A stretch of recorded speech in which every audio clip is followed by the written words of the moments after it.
नमस्कार दोस्तों। आपका सबका विवेक कोलते इंडेक्स ट्रेडिंग में स्वागत है। आज तारीख है 30 दिसंबर 2023। सैटरडे है आज। और इस 2023 का लास्ट वीक का लास्ट दिन का पहला दिन है। मीन्स कल 31 है। 31 के बाद 1 जनवरी 2024 स्टार्ट हो जाएगा और हम नए साल में एंट्री करेंगे। तो अभी इसी वीडियो में आपको सबको नए साल का मुबारक नए साल की मुबारक बात देता हूँ। और इस वीडियो को हम स्टार्ट करते हैं। तो दोस्तों, हम इस यूट्यूब चैनल में हम इंडेक्स के बारे में बात करते हैं, निफ्टी बैंक निफ्टी के बारे में बात करते हैं, और इकोनॉमिक न्यूज जो भी रहेगा, डोमेस्टिक या ग्लोबल जो भी रहेगा, उसके बारे में बात करते हैं। लास्ट टाइम 23 दिसंबर को हमने वीडियो 23 दिसंबर को वीडियो बनाया था, मिस लास्ट सैटरडे को। उसको हमने सब्जेक्ट लाइन दी थी साइडवेज बुलिश। तो आप स्क्रीन पे देख रहे हैं, हमने सबने वैसे ही मार्केट में मूवमेंट देखा। और स्क्रीन पे देख रहे हैं, ये यूट्यूब चैनल है। तो दोस्तों, पहले बात करेंगे ग्लोबल इकोनॉमिक न्यूज के बारे में। ग्लोबली इकोनॉमिक न्यूज कुछ भी नहीं है, मार्केट अप ट्रेंड में है। सभी जो भी निगेटिव बातें आती है उसको मार्केट थोड़ा सा एक निगेटिव रिएक्शन देता है, और मार्केट अपनी धुन में अप साइड में चलते जा रहा है। ये सब हम लास्ट 1.5 महीने से देख रहे हैं। अभी भी वही कंटिन्यूएशन है। निगेटिव न्यूज ऐसे ही अभी तक कुछ भी नहीं, कुछ भी थोड़ी सी मिडल ईस्ट के तरफ से कुछ निगेटिव न्यूज आती है, मीन्स कुछ जो भी आती है, लेकिन मार्केट उसको इतना इम्पोर्टेंस नहीं देता है। वो ग्लोबली रहे या इंडियन मार्केट, भारतीय मार्केट रहे या अदर मार्केट रहे, ये सब हम देख रहे हैं। इन्फ्लेशन के बारे में तो आपको पता है, जो है वो है। इंटरेस्ट रेट कट होने वाले हैं अमेरिका में, यूएस में, उसके हिसाब से अमेरिका का भी मार्केट ऊपर जा रहा है, ये आप देख रहे हैं, ये तो सबको पता है। तो नया कुछ भी निगेटिव न्यूज नहीं है, जो भी आएगा तो पॉजिटिव न्यूज आएगी। उसके हिसाब से मार्केट में अब डायरेक्शन में है। जो भी सेक्टर्स 2024, 2025, 2024, 2026, इसी 3 साल में जो भी सेक्टर ज्यादा प्रॉफिट कमाएंगे, या उनके उन सेक्टर में ज्यादा प्रॉफिट आ सकता है, बिजनेस आ सकता है, उसी स्टॉक में ज्यादा अप मूवमेंट हमको दिखेगी। ये हमको 2024 में 24 में 2024 में हमको दिखेगी। तो निगेटिव कुछ भी नहीं है, जो भी आएगा पॉजिटिव। अगर ग्लोबल मार्केट वैसे मूवमेंट करता है तो डोमेस्टिक पे आते हैं। डोमेस्टिक में तो कुछ भी निगेटिव न्यूज नहीं है। जनवरी से हम फुल्ली इलेक्शन मोड में एंट्री करेंगे। पहले तो बजट आएगा 31 जनवरी को। बजट के बारे में न्यूज आएगी, और उसके हिसाब से मार्केट में थोड़ा सा स्पेकुलेशन हो सकता है। वो भी स्पेकुलेशन हमको 15 दिसंबर या लास्ट 2 वीक ऑफ जनवरी में दिखेगा, स्पेकुलेशन दिखेगा। तब तक market buy at every dip, और सब लोग पॉजिटिव होगा। इसी हिसाब से मार्केट में अपसाइड चालू रहेगी। डोमेस्टिक न्यूज कुछ निगेटिव कुछ भी नहीं है। वैसे भी ग्लोबली और डोमेस्टिक कुछ भी बड़ी निगेटिव न्यूज चाहिए तभी मार्केट नीचे आएगा या प्रॉफिट बुकिंग आ सकती है। अभी आएगी तो प्रॉफिट बुकिंग आएगी, बेरिशनेस नहीं, प्रॉफिट बुकिंग आ सकती है। कोई भी निगेटिव न्यूज आती है तो वैसे तो कुछ दिखाई तो वैसे दिख नहीं रहा है। आपने क्रूड ऑयल के प्राइसेस देखे। क्रूड ऑयल 12 दिसंबर को, देखो ये चैनल है, टेलीग्राम चैनल, यहाँ पे मैं मेरा एनालिसिस पोस्ट करता हूँ। जो भी रहे, during the market, after the market, जो भी मेरा एनालिसिस रहता है वो पोस्ट करता हूँ। और दूसरी बात है, एक विवेक बोलते चार्ट बल बोल के ग्रुप है, यहाँ पे किसी का क्वेरी रहेगा तो मैं उसका आंसर देता हूँ। अगर आपको लगता है तो ज्वाइन कीजिए, नहीं किया तो भी चल सकता है। तो डोमेस्टिकली कुछ भी निगेटिव न्यूज नहीं है, जो भी रहेगा पॉजिटिव। हम इलेक्शन मोड में एंटर कर चुके हैं, और जो होगा वो अच्छा होगा। उसी हिसाब से मार्केट जनवरी के मीन्स नए साल के पहले 1 जनवरी में एंटर करेगा। और हमको ऐसा दिख सकता है कि नई बाइंग 1 जनवरी से स्टार्ट हो सकती है, या ये 1 जनवरी या 2 जनवरी से स्टार्ट हो सकती है। नहीं, अभी तक जो भी हुआ वो हुआ, लेकिन नए बायर्स या कोई लोग जन नए साल के पहले वीक से स्टार्ट करते हैं बाइंग में, वो ग्लोबली भी हमको दिखेगा, और भारतीय मार्केट में या डोमेस्टिक मार्केट में भी हमको दिख सकता है। तो प्रॉफिट बुकिंग कहाँ पे हो सकती है? जो फंडामेंटली थोड़ा सा वीक स्टॉक है कंपेयर टू अदर स्टॉक्स। हर एक सेक्टर में फंडामेंटली स्ट्रॉन्ग, फंडामेंटली एवरेज और फंडामेंटली वीक स्टॉक, ऐसे तीनों जनरली रहते हैं। तो फंडामेंटली वीक स्टॉक्स जो भी प्राइस मूवमेंट हो चुकी है, लगता है कि बढ़ सकते हैं, क्योंकि 15 तारीख से 15 जनवरी से रिजल्ट सीजन चालू होगा। उसके हिसाब से तो मूवमेंट हमको 15 जनवरी से दिखने वाली है। जैसे रिजल्ट आएंगे उसका वेटेज इंडेक्स में जो भी रहेगा उसके हिसाब से मूवमेंट हमको अप साइड दिखने वाली हो, 15 जनवरी के बाद दिखेगी। लेकिन तब तक जिनको पता है कि कोई कंपनी के रिजल्ट अच्छे नहीं आने वाले हैं, और वो वीक स्टॉक है, उसका प्राइस बहुत बढ़ चुका है, उसमें हमको profit booking most of the cases 3 जनवरी या 4 जनवरी से हमको दिखने लगेगा, या 1 जनवरी को भी दिख सकता है। लेकिन मोस्ट ऑफ द केसेस ये जो एक्सपायरी हमको 4 जनवरी को खत्म होने वाली है, जनवरी का फर्स्ट 4 जनवरी से, उसके बाद दिखने लगेगा।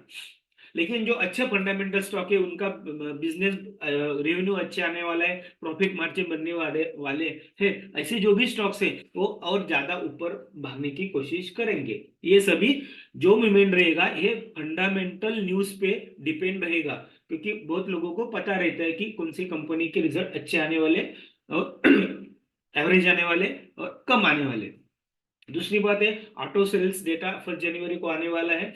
हम टोटली भारतीय मार्केट का बारे में बात कर रहे हैं। ग्लोबली यूएस का भी रिजल्ट 1 जनवरी से स्टार्ट होने वाले हैं, वो तो हम देखेंगे, उसके हिसाब से रिएक्शन अमेरिका का भी, यूएस मार्केट भी देंगे तो अमेरिका का मार्केट रिएक्शन देगा, वैसे हमारे मार्केट में भी रिएक्शन देंगे। अच्छा आएंगे उनके रिजल्ट तो हमारा मार्केट ज्यादा भागेगा ऊपर, थोड़ा सा कम आएंगे तो हम थोड़ा सा रुकेंगे और वापस अपनी हमारे डोमेस्टिक न्यूज पे चल पड़ेंगे। तो ये ऐसा रिजल्ट्स के ऊपर मूवमेंट हमको 4 जनवरी से, मोस्ट ऑफ द केसेस 4 जनवरी के बाद हमको दिखेगा, क्योंकि उसके बाद ही सब लोगों को पता चलेगा कौन सी कंपनी के रिजल्ट कैसे आने वाले हैं। तो ये रहा दोस्तों ग्लोबली और डोमेस्टिक इकोनॉमिक न्यूज एनालिसिस। और उसके बाद में हम इंडेक्स के बारे में बात करते हैं। तब तक निफ्टी बैंक निफ्टी के बारे में, तब तक ये मैंने आप स्क्रीन पे देख रहे होंगे, थोड़ा बड़ा करता हूँ। ये टेलीग्राम चैनल है, यहाँ पे मैंने 3:28 पे कैरी लॉन्ग दिया था, और सुबह से पॉजिटिव न्यूज था। और एक बात की थी कि ये पेट्रोल डीजल के प्राइस उसके पहले कभी थर्सडे को, ये फ्राइडे का पोस्ट है, ये थर्सडे को 10 रुपया पेट्रोल डीजल कट कर सकते हैं। ये ऐसा पोस्ट मैंने 12 दिसंबर को पोस्ट किया था, जस्ट हाईलाइट कर रहा हूँ।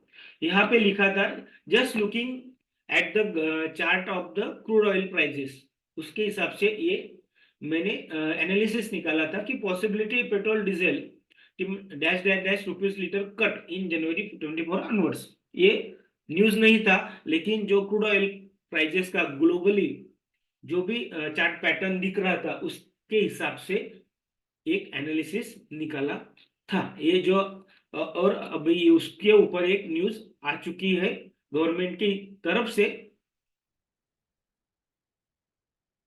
गवर्नमेंट की तरफ से, या वो एक्चुअली न्यूज रही थी सीएनबीसी की तरफ से, लेकिन उसको कंफर्म भी हो चुका है फ्राइडे को।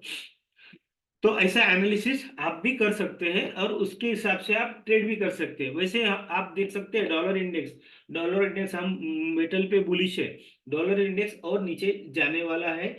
ग्लोबली डॉलर इंडेक्स में अभी भी प्रॉफिट बुकिंग है। तो मेटल स्टॉक और ऊपर बढ़ेंगे। गोल्ड के बारे में कुछ अलग पैटर्न बन रहा है, उसमें प्रॉफिट बुकिंग आ सकती है। उसके कंफर्मेशन हमको मिलेगा 4 जनवरी के बाद, मोस्ट ऑफ द केसेस, या 3 जनवरी के बाद। या मतलब क्या है, 1, 2 और 3 तारीख को ग्लोबली जो भी इन्वेस्टर रहते हैं उनकी पोजीशन क्या होती है, उसके ऊपर हम चार्ट पैटर्न के हिसाब से एक एनालिसिस निकाल सकते हैं। गोल्ड या ऊपर जा सकता है या प्रॉफिट बुकिंग आ सकती है। थोड़ा सा अलग पैटर्न दिख रहा है गोल्ड के बारे में। तो दोस्तों अभी बात करेंगे निफ्टी बैंक निफ्टी में। आपको पता है हम निफ्टी का डेली चार्ट के बारे में बात करते हैं, सिंपल इंडिकेटर रखते हैं। निफ्टी फ्यूचर के बारे में बात करते हैं। तीसरी इंपॉर्टेंट बात है के आई डबल एस किस फॉर्मूला यूज करते हैं। के I double S means keep it simple and sweet.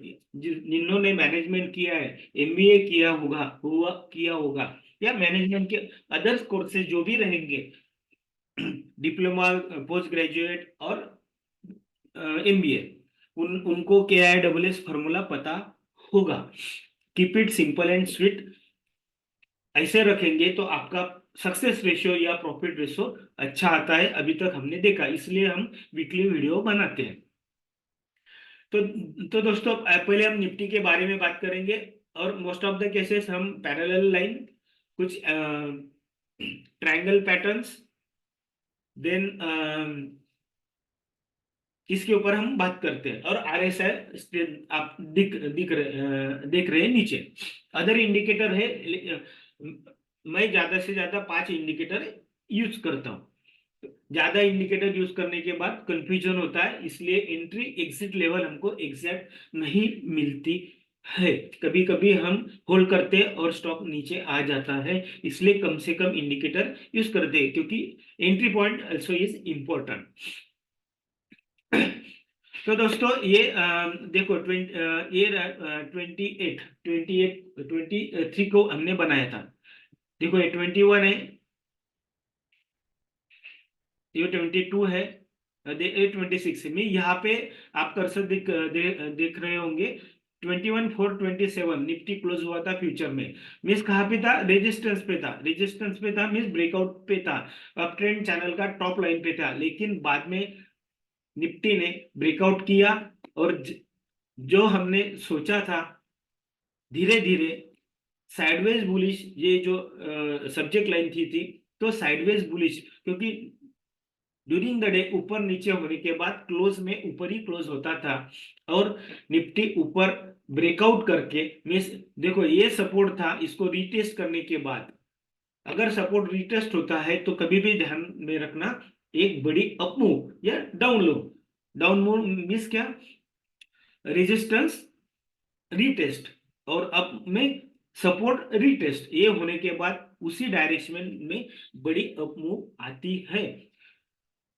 तो निफ्टी अभी क्लोज हुआ है 21,900 की तरफ। अभी नेक्स्ट टारगेट कहाँ पे हो सकते हैं, ये देखो, ये फिबोनाची की हिसाब से हम 22,000 और दूसरा है 22,400। हमने चैनल पे मैंने एक बार निफ्टी बैंक निफ्टी के मिस 15 दिन पहले टारगेट दिए थे।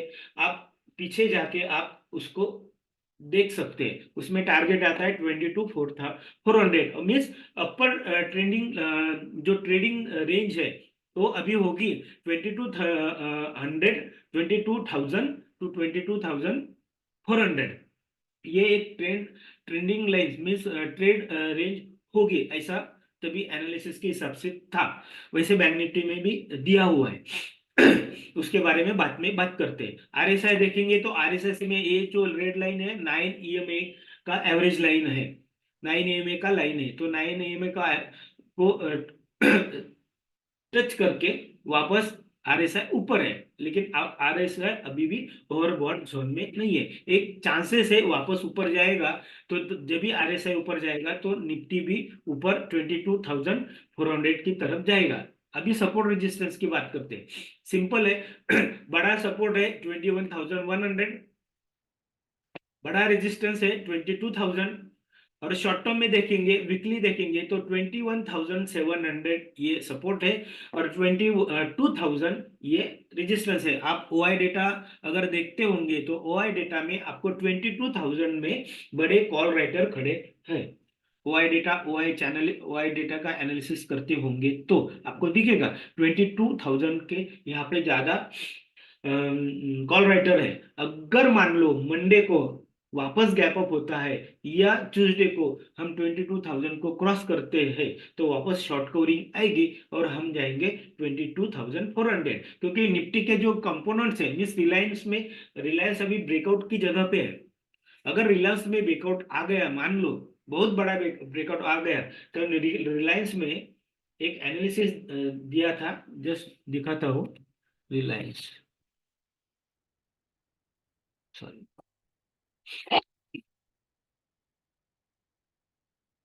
रिलायंस,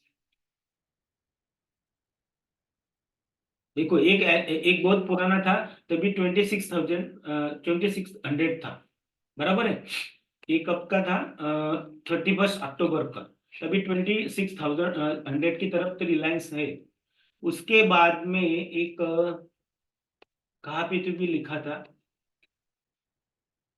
लिखना पड़ेगा, लेकिन 2800 की तरफ रिलायंस जा सकता है, कहाँ पे तो भी लिखा था एक्चुअली। एक बार देख लेना। लेकिन 2800 की तरफ रिलायंस जाएगा। अगर रिलायंस जाता है तो निफ्टी आराम से उधर जाएगा। दूसरा है एसबीआई। एसबीआई का हमने 20% प्लस टारगेट दिया था, तो एसबीआई का भी चार्ट देख लेना। तो ये दोनों चीजें आईटी में थोड़ा सा साइडवेज मूवमेंट आ सकती है। आईटी में थोड़ा सा साइडवेज मूवमेंट, आईटी इंडस्ट्री में, आईटी सेक्टर में साइडवेज मूवमेंट आ सकती है, लेकिन बैंकिंग और रिलायंस उस वो ऊपर जा सकते हैं, फिर निफ्टी ऊपर जाएगा, क्योंकि इनके रिजल्ट अच्छे आ सकते हैं, ऐसा प्राइस एक्शन में हमको दिख रहा है। तो हमने अभी सपोर्ट और रेजिस्टेंस की बात की। और चार्ट पैटर्न, अभी चार्ट पैटर्न तो उसने एक ब्रेकआउट है, ब्रेकआउट के बाद हम एक पैटर्न बनाएंगे बाद में, निफ्टी में क्या बनता है। लेकिन एक अप ट्रेंड चैनल का ब्रेकआउट हमको निफ्टी में दिख रहा है, और रिटेस्ट भी हुआ है, नियरली रिटेस्ट हुआ है। अभी हम बैंक निफ्टी के बारे में बात करते हैं। देखो, बैंक निफ्टी में हम एक्सपांडिंग ट्रायंगल की बात की थी, लास्ट 15 दिन से ही बात कर रहे हैं हम। तो देखो, ये ब्रेकआउट हुआ, थोड़ा सा यहाँ पे साइडवेज हुआ, लेकिन इस नीचे नहीं जाना चाह रहा था बैंक निफ्टी, और बैंक निफ्टी ने एक ब्रेकआउट दिया है, जैसे हमको निफ्टी में मिला है। निफ्टी में भी एक एक्सपांडिंग ट्रायंगल का एक बहुत बड़ा ब्रेकआउट मिला है।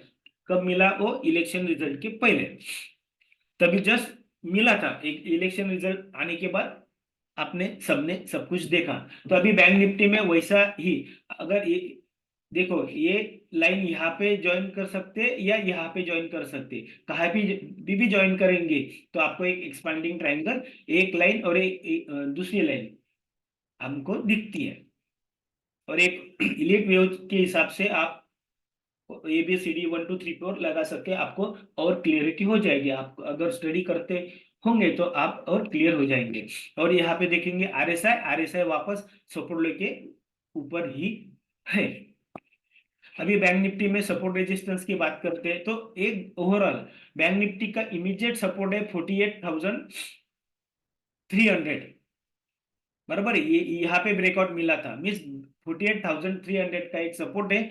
रेजिस्टेंस तो देख लो 49,000 है, मीन्स बड़ा एक ब्रेकआउट 49,200, और छोटा सा सपोर्ट 48,300, और बड़ा सपोर्ट है 47,700 में। यहाँ पे एक ब्रेकआउट मिला था, या मान लो ये जो लाइन से ये ट्रेंड चैनल का ब्रेकआउट है, वैसे अब ट्रेंड चैनल का जो टॉप लाइन रहेगा, अभी आपके जो ट्रेडिंग टर्मिनल है यहाँ पे वहां पे, और ड्रा कर सकते हैं, और मेरे से और अच्छा आप अच्छी तरह से ड्रा कर सकते हैं। तो ये सपोर्ट ले लेना, मिस 48,000 सपोर्ट और 49,000 रजिस्टर, ये आप पकड़ सकते हैं। इंट्राडे में 48,300 दिखता है सपोर्ट।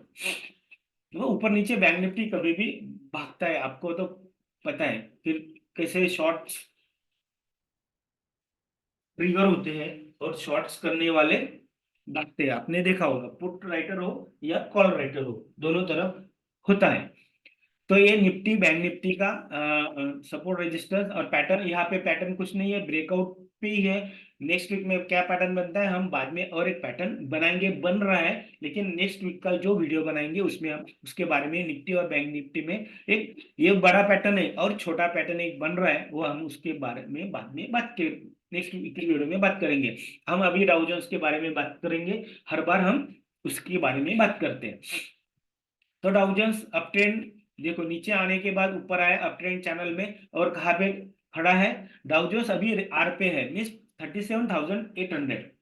अभी फ्राइडे को -20 क्लोज हुआ, मीन्स यहाँ पे भी एक रीटेस्ट होने के बाद, ये सपोर्ट रीटेस्ट होने के बाद आर पे खड़ा है रेजिस्टेंस पे। अगर मंडे को नया ईयर है, नई बाइंग आ गई, तो मान लेना ये ब्रेकआउट करेगा, और एक बड़ा ब्रेकआउट डाउ जोन्स को हमको 38,400, इसके बारे में भी लास्ट टाइम या 15 दिन के वीडियो में हमने बात की थी। तो 38,400 के ऊपर डाउ जोन्स का बड़ा ब्रेकआउट आ गया, तो मान लेना ये 40,000 के ऊपर डाउ जोन्स जाएगा। ये वन स्ट्रोक जाएगा नहीं, हमने लास्ट के वीडियो में भी बात की थी, जाएगा, जा सकता है, सिर्फ इतना देखना है प्राइस एक्शन क्या है। तो दोस्तों ये रहा निफ्टी बैंक निफ्टी और डाउ जोन्स के बारे में। और आपको एक अशोक लेलैंड के बारे में एक बोला था, देखो यहाँ पे अशोक लेलैंड का एक स्टॉक दिया था, बाय एज पर यूर 174 पे लिखा था, कभी दिया था 26 जनवरी। वैसे तो बहुत नालको एनएमडीसी हो तो टारगेट की तरफ ही जा रहे, लेकिन अशोक लेलैंड दिया था, क्यों दिया था, क्योंकि उसने 3 टाइम्स यस को सपोर्ट को होल्ड किया था।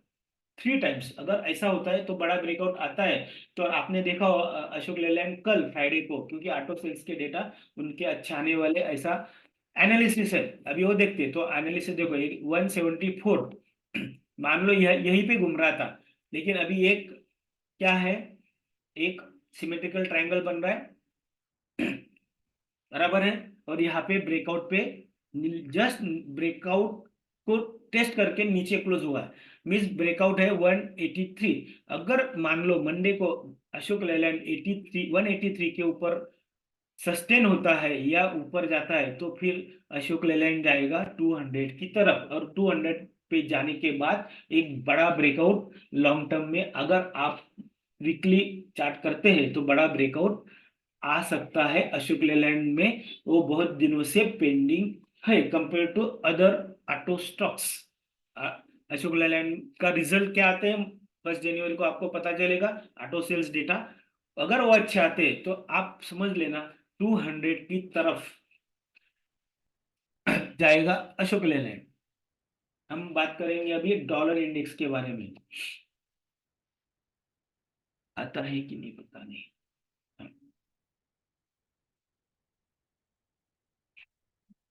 यही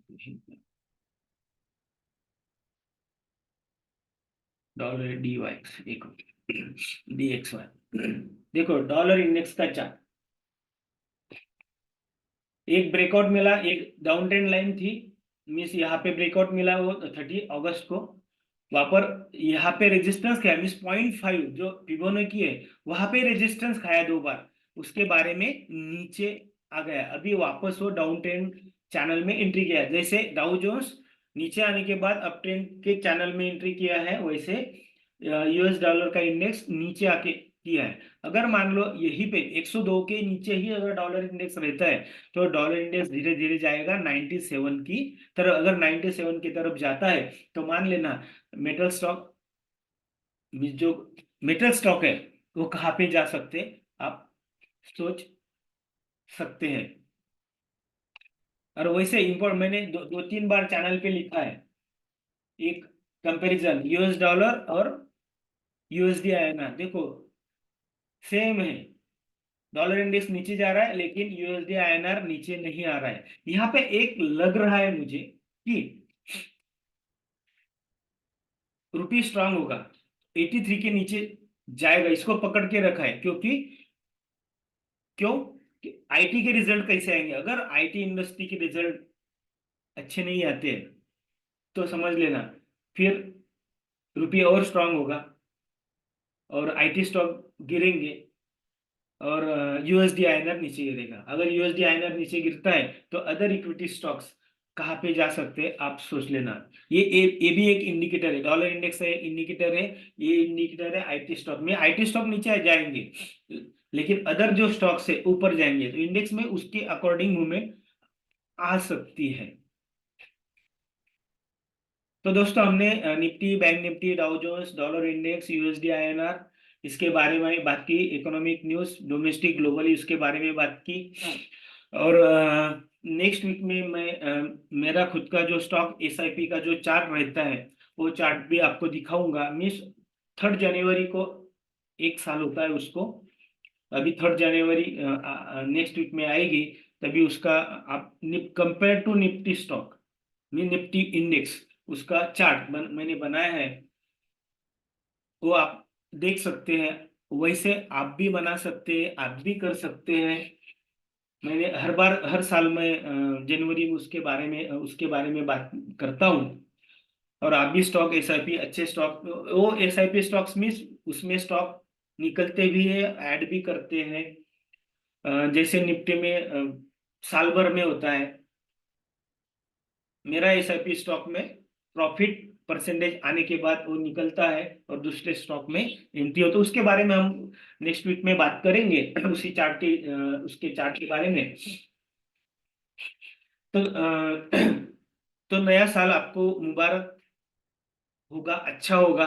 अभी भी प्रॉफिट बुकिंग, जो अच्छे फंडामेंटल स्टॉक्स है अभी भी उसमें प्रॉफिट बुकिंग का टाइम आया नहीं है। और जो दिखता है उसके बारे में जो है वो है, डिस्क्लेमर डिस्क्लोजर देने की जरूरत नहीं है, क्योंकि जो दिखता है वही है। और इम्पोर्टेंट बात, जैसे आप मुझे फॉलो करते होंगे और किसी को फॉलो करते होंगे और आपका खुद का एनालिसिस, ये तीनों और किसी का, तीनों का एवरेज निकाल के आप स्टॉक का डायरेक्शन और इंडेक्स का डायरेक्शन निकाल सकते हैं और उसके हिसाब से इन्वेस्टमेंट कर सकते हैं। लेकिन ये एनालिसिस खुद का होना चाहिए। अदर क्या किसको फॉलो करते होंगे उसका भी एनालिसिस क्या होता है, क्या बात करते हैं ड्यूरिंग द मार्केट आवर्स, क्या पोस्ट आता है, उसके हिसाब से आप करेंगे तो अच्छा होगा। 3 या 4 महीने से बोल रहा हूँ कि ऑप्शन ट्रेडिंग में इतना मजा नहीं है, लेकिन जनवरी के बाद ऑप्शन ट्रेडिंग में मजा आने वाला है। मैं अभी तक रिस्क रिवॉर्ड के हिसाब से ऑप्शन में इतना प्रॉफिट नहीं था, क्योंकि आपने देखा दोनों तरफ ऑप्शन वाले ट्रैप होते थे, बुल साइड और बेरी साइड में, शॉर्ट करने वाले और लॉन्ग वाले भी। लेकिन जनवरी के बाद मुझे ऐसा लग रहा है डेटा के हिसाब से, कुछ डेटा के हिसाब से जनवरी के बाद, हाँ मोस्टली जनवरी या 15 जनवरी के बाद पता चलेगा ऑप्शन में प्रॉफिट का रिस्क रिवार्ड अच्छा मिलेगा, तभी हम उसके बारे में बाद में बात करेंगे। तब तो दोस्तों एंजॉय करिए और इन्वेस्टेड रहिए और हर बार कुछ ना कुछ नए सीखते रहिए। एआई के पीछे मत जाइए। एआई ट्रेडिंग ऑटोमेटिक ट्रेडिंग के बारे में लास्ट मंथ में बहुत बार हमने बात की थी। जैसे इंश्योरेंस जीएसटी के बारे में मैं बात करता हूँ अ, तो वैसा रहिए, खुद का एनालिसिस, खुद का ट्रेडिंग, खुद का एंट्री, खुद का एग्जिट, ये ज्यादा सक्सेस रेशियो देता है देन अदर्स। तब तक दोस्तों थैंक यू, धन्यवाद।